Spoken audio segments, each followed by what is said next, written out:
Bonjour tout le monde.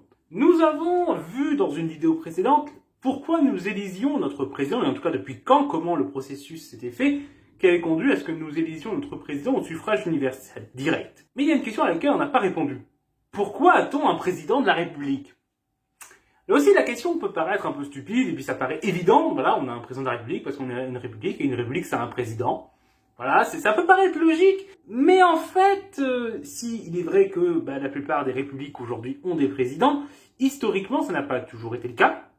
Que ce soit même en partant dans des républiques plus anciennes, vers la République romaine, il n'y avait pas de président, il y avait deux consuls, mais à aucun moment il y avait une personne seule qui était la personne chef d'État. Et même pour être dans des événements plus récents dans les républiques françaises, la première république française de 1792 à 1799 n'a pas eu de président de la République. Pour une raison assez simple, c'est qu'à l'époque, on venait de se débarrasser de la monarchie et l'idée de donner un pouvoir à une personne, un pouvoir personnel, ça faisait trop penser à la monarchie, ça rappelait trop le régime qu'on venait de quitter. Et d'un point de vue étymologique, monarchie, c'est mono-archie, pouvoir d'un seul. Donc, techniquement, un président de la République est un monarque, parce qu'il est le seul à avoir son pouvoir. Un monarque au pouvoir limité, comme dans une monarchie constitutionnelle, mais d'un point de vue lexical, un président de la République, c'est une monarchie. Donc, pour les révolutionnaires de 1792, ce n'est pas envisageable d'avoir un homme à la tête du pays. Et donc, il y a eu plusieurs systèmes, puisque il y a eu plusieurs régimes qui se sont succédés durant cette première république. Mais à chaque fois, il y avait un pouvoir collégial avec le comité de salut public, par exemple, où c'était un collectif qui dirigeait. Il n'y a jamais eu une personne qui était à la tête du comité de salut public. Même Robespierre, présenté souvent comme un dictateur qui avait les pleins pouvoirs en France, n'avait absolument pas les pleins pouvoirs. C'était un membre du comité de salut public parmi d'autres. Il n'avait légalement rien de plus que les autres. Dans les faits, il avait certes un peu plus de pouvoir parce qu'il avait déjà des fidèles à lui qui étaient avec lui. C'est lui qui avait le plus de prestance, le plus de popularité. Donc ça lui donnait un statut particulier, mais pas un statut légal, un statut de fait. Mais il n'avait pas de pouvoir de plus que les autres membres du comité de salut public, et c'est aussi pour ça qu'il a été renversé aussi facilement. Par la suite, on a eu le directoire où il y avait 5 directeurs qui se partageaient le pouvoir, à égalité. Et en fait, c'est qu'à partir de 1799, après le coup d'État de Napoléon Bonaparte et la mise en place du consulat, qu'on a eu pour la première fois en 7 ans, un homme qui avait un statut supérieur aux autres en étant le premier consul. Il y avait les consuls et le premier consul qui était donc Napoléon Bonaparte. Mais pas un président de la République. Et par la suite, ça a été l'Empire, tout ça, mais toujours pas de président de la République. Puis la Restauration, et c'est finalement qu'en 1848, après le renversement de la monarchie de Juillet suite aux événements révolutionnaires de 1848, qui a la Seconde République, et celle-ci va se doter d'un président de la République. Mais cela, 56 ans après la Première République. À ce moment-là, l'idée de mettre un président n'était pas non plus automatique. C'était pas quelque chose qui paraissait naturel, et il y a eu des débats là-dessus. Parce qu'il y a eu une commission qui se met en place en mai 1848 à l'initiative de l'Assemblée nationale, qui doit établir la nouvelle constitution du pays. Et au sein de celle-là, on trouve en effet plusieurs partisans de la mise en place d'un système présidentiel. Notamment le philosophe Alexis de Tocqueville. Celui-ci a en effet passé pas mal de temps aux États-Unis, il a écrit sur le régime des États-Unis, c'est un admirateur de la démocratie états-unienne. Il avait notamment publié en 1835 de la démocratie américaine, et aux États-Unis, il y a un président. Donc, inspiré par ce régime-là, il défend ce modèle. Et cette position est loin de faire l'unanimité.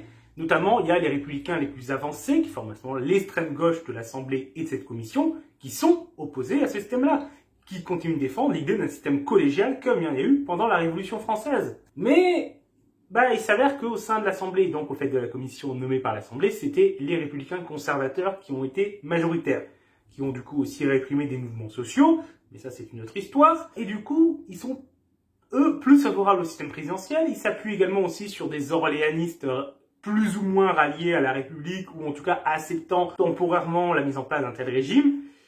Et ces gens-là préfèrent un système avec un pouvoir personnel qu'un pouvoir collégial, parce que ça se rapproche plus du système monarchique qu'ils défendent. On peut aussi y ajouter quelques partisans bonapartistes qui traînent là, qui sont eux aussi plutôt favorables au système personnel. Et donc tout ça fait qu'il y a une majorité qui se dégage pour ce système-là, que du coup la Seconde République ait un président de la République. Il y a ensuite eu les débats sur le mode de scrutin pour élire ce président. Il y a eu Tocqueville défendait pareil le système américain, donc avec le système de un suffrage indirect avec des grands électeurs élus qui élisent le président, mais là-dessus il n'a pas été écouté et c'est le système au suffrage universel direct qui a été choisi.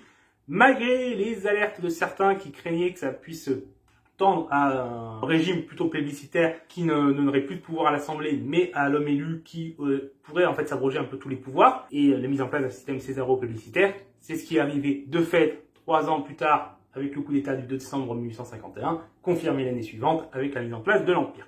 Mais bon, bref, c'est une autre histoire. Ensuite, du coup, en 1852, le président de la République, ça disparaît, c'est remplacé par l'empereur, et on arrive en 1870 à la chute de l'Empire et l'instauration de la Troisième République. À ce moment-là, la France n'a pas tout de suite un président de la République.